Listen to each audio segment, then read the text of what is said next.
तो गाइस अभी 6:30 बज गए हैं मॉर्निंग के।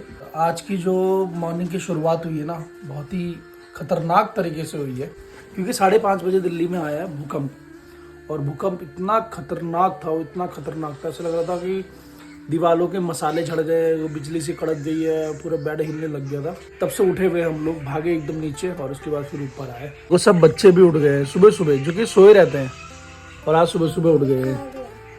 हाँ, यहाँ पे डक्कू भी उठ गया है, गिन्नी भी उठ गई। मैं तो सुबह सुबह सब्जी काट रही थी और मेरे पैरों से ऐसे जमीन खिसकी, यूं फिर यूं हुआ। मुझे डर लग गया, मैं अंदर भागी, मैं कहती हूँ भूकंप आ गया, और तब भागे हम नीचे।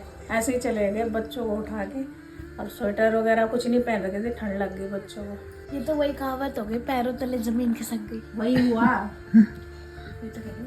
यूं हुआ और यूं सीधा हो गया।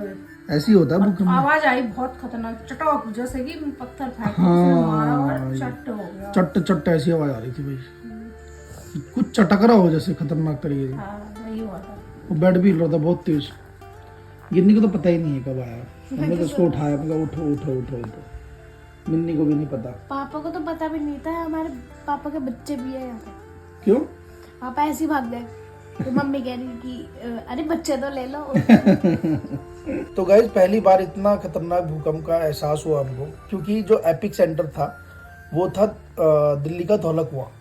और हालांकि तेज नहीं था भूकंप, जो उसकी रिक्टर स्केल पे जो स्पीड नापी थी वो 4 पॉइंट समथिंग था।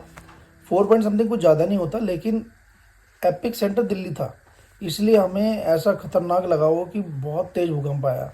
और आवाज़ के साथ पहली बार हमने कोई भूकंप देखा है, क्योंकि जब भी हमेशा भूकंप आता है तो या तो पंखे हिलते हैं या लाइटें हिलती है, मतलब हिलता है वो नॉर्मल, लेकिन आवाज़ के साथ जैसे बिजली कड़क रही हो, मसाले झड़ रहे हो दीवारों के, ऐसा भूकंप आया था।